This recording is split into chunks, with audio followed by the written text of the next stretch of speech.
And yeah, so meron pang mga opportunity. Sabi ko nga sa inyo guys, maraming opportunity, no? Hindi nyo lang ito napapansin, mga kapiksi, kasi nga yung iba parang nalalambot na kasi nandito yung pagiging masipag nyo, mga kapiksi, no? At saka sabi ko nga, maraming taong pwedeng tumulong sa inyo, so baka nahihindian nyo lang, baka legit pala yung mga tulong sa inyo. So subukan nyo ring bigyan ng time paminsan-minsan, pag-aralan yung mga alok sa inyo, di ba? Kasi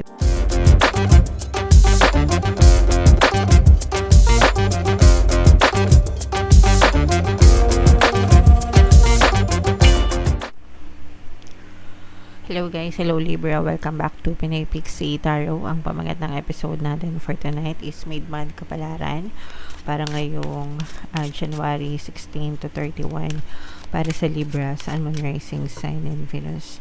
Unahin natin tong deck na to, mga kapiksi. Tingnan natin yung mga mensahe sa inyo ni Universe, guys.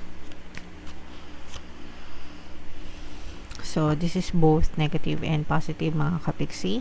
Ito magkasama ito, guys, no? We have deluge and support energy. Ibig sabihin nito, guys, maaaring may pagsubok or challenges, konting kadiliman, no?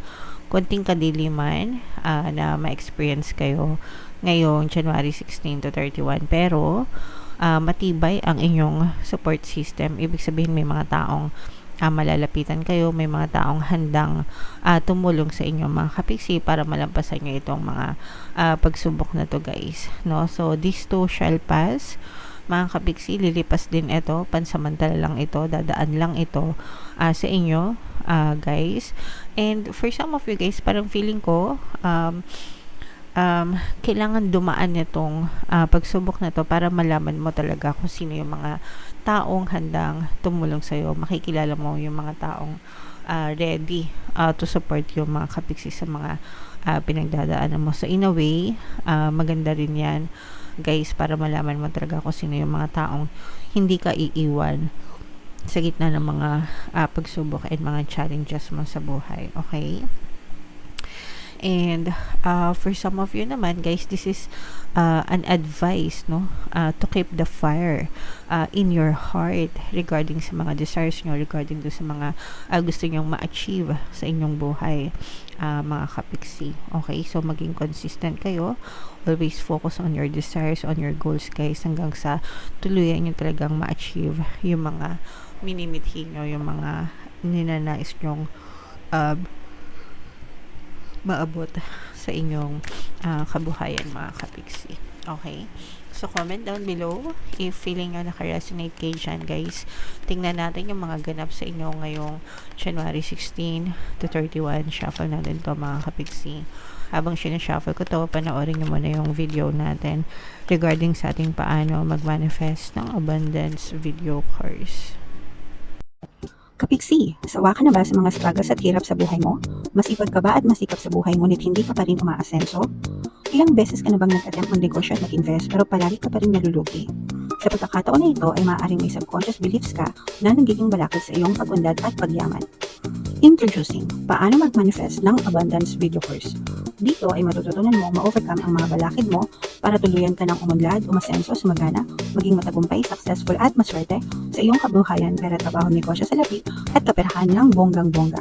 Dali, mag-send na ng email sa pinaypixietaro@gmail.com at simulan na ang iyong pagyaman ngayon. Alright, so sa lahat ng gusto mag-avail ng course, guys, yung promo natin ngayong January, magbibigay tayo ng 10% discount until January 31, kaya mag-avail na kayo. And meron din tayong bagong course, mga kapiksi, paano mawala ang third party at magkaroon ng harmonious na relationship para mawala yung mga kabit ng mga jowa nyo, guys. 10% discount until January 31. Avail nyo na, mga kapiksi.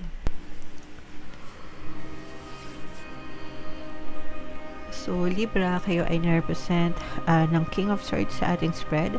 Meron tayong presence dito ng Earth sign, Capricorn, Taurus, Virgo. For some of you, maaari may Earth element kayo sa inyong natal chart, or you may be dealing with another Earth sign. Ito yung mga sinasabi natin na guys, no, na maaari may mga pagsubok and challenges na na-experience kayo. Mga kapiksi, ito yung mga bigat-bigat na mga dalahin nyo sa buhay. For some of you, parang feeling ko very limited yung mga resources nyo sa pangangailangan nyo ngayon. So, ibig sabihin parang yes, merong pumapasok na pera, merong kayong source of income, pero parang very limited. Ibig sabihin, enough lang siya para makabayad kayo ng bills nyo. Kunwari, let's say for example, may trabaho kayo, pero yung trabaho nyo o yung sahod nyo napupunta lang sa mga bayarin, sa mga bills, sa renta, sa kuryente, internet, ganyan. Parang doon lang siya umiikot, tapos konting panggastos, grocery, tapos wala na naman. So parang kahit na gustong-gusto mo na makapag-ipon, makapag-save, ganyan, parang medyo may kakapusan ng konti sa pananalapi, mga kapiksi. So yun yung nakikita natin na na-experience ng iba sa inyo, guys, okay? And yung iba, although parang meron naman na parang nag-aalok ng tulong sa inyo, sabi ko nga guys, no, meron naman kayong support system, pero yung iba sa inyo parang tinatanggihan nyo, no, kumbaga parang hanggang kaya nyo na maging independent, or hanggang kaya nyo solusyonan on your own, hindi kayo magiging pabigat sa ibang tao, which is okay lang din naman, mga kapiksi. Pero kung yung ibang tao na mismo yung nag-aalok ng tulong sa inyo, 'di ba?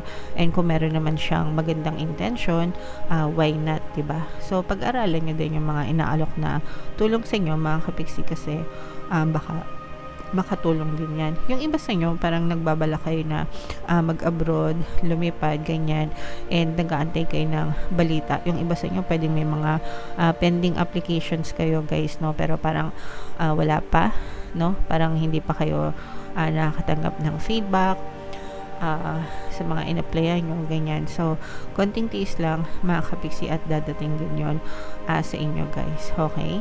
And for some of you, marami pang opportunity. Actually, maraming choices naman kayo. Itong mga choices na to, kailangan nyo nang i-explore, mga kapiksi. Makikita nyo rin yung para sa inyo, okay? So minsan lang, parang feeling ko hindi nyo napapansin itong mga opportunity na to kasi masyado kayong kinakain siguro yung oras nyo, masyado nang kinakain ng trabaho nyo. Pag uwi nyo sa bahay, pagod na kayo, gusto nyo na lang matulog, hindi nyo na na-explore yung ibang opportunities na pwede sanang magdagdag sa inyo ng extra income. And hindi rin naman natin kayo masisisi, especially kung pumapasok kayo sa office, kasi diba yung commute ngayon, yung traffic, grabe. Swerte na kung work from home ka, diba, kasi hindi ka na magsasayang ng oras sa travel. Pero yun, minsan nakakadagdag sa pagod yung pagko-commute, pagta-travel. So yeah, sabi ko nga guys, kung may paraan, kung gusto may paraan, kung ayaw may dahilan, mga kapiksi. So konting effort, konting sakripisyo, guys. Yung iba sa inyo parang feeling nyo natatrap na kayo dyan, no? Yung iba medyo kinakain ng pagiging emo, mga kapiksi, kasi parang feeling nyo natatrap kayo sa ganyang klase na sitwasyon, yung rat race na tinatawag, na kahit anong sikap nyo sa buhay, parang wala namang nangyayari. And parang kahit na anong opportunity, parang hindi pa rin umaasenso, mga kapiksi. So tiyagaan lang, guys. And kung gusto niyo, meron tayong course, no, paano mag-manifest ng abundance video course. Although hindi ko kayo tuturuan ng investment doon, no, kundi tuturuan ko kayo kung paano ma-shift yung mindset nyo sa abundance, para maging abundance yung mindset nyo, and doon magsisimulang mag-open yung opportunity sa inyo. Kung gusto niyo mag-avail kayo, guys. And yeah, so meron pang mga opportunity. Sabi ko nga sa inyo, guys, maraming opportunity, no. Hindi nyo lang ito napapansin, mga kapiksi, kasi nga yung iba parang nalalambot na, kasi nandito yung pagiging masipag nyo, mga kapiksi, no. At saka sabi ko nga, maraming taong pwedeng tumulong sa inyo. So baka nahihindian nyo lang, baka legit pala yung mga tulong sa inyo. So, subukan nyo ring bigyan ng time paminsan-minsan pag-aralan yung mga alok sa inyo, di ba? Kasi baka legit and authentic naman siya. And maaari talagang makatulong sa inyo mga kapigsi. So, tiyagaan lang guys, parang ano lang yan, treasure hunting. Di ba? Yung pagyaman guys, pag-ascend sa buhay, parang treasure hunting lang din yan. Minsan trial and error. Even yung mga successful na negosyante, yung mga mayayaman, di ba? Nag-ano din yung mga yan, trial and error din. Subok-subok lang din sa simula. Pag hindi umaayon, okay, try naman ang iba. Hanggang sa makita talaga nila yung what works for them. So, kayo din guys, no? Huwag matakot na sumubok habang may time pa, habang may pansubok pa, diba? So, main nyo na yan sa comment section, mga kapiksi, mga opportunities sa pera, more opportunities. Yan, i-main nyo na guys sa comment section. And tingnan natin yung additional na mensahe sa inyo guys. Bunot pa tayo ng isa dito. So, yeah, racing winds, calling, intention, magical, release. This is about manifestation, mga kapiksi, no? Stronghold, strong desire, sabi ko nga, guys, no? Kailangan nyo ng strong desire, fire in your heart, mga kapiksi, regarding sa mga bagay na minamanifest nyo, sa mga desires nyo.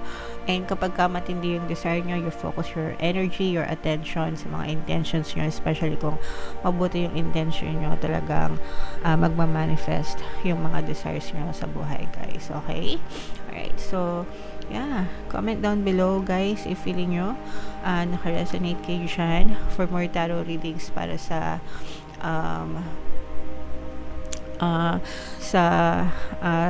sa inyo. Ito yung playlist nyo, mga kapiksi. Ito naman yung ating success stories ng paano mag-manifest ng abundance video course. Click here to subscribe guys. Ito yung ating mga pampaswerte subliminals. Thank you for liking, sharing, and subscribing. See you again next time. I love you all. Have a nice day. Bye-bye.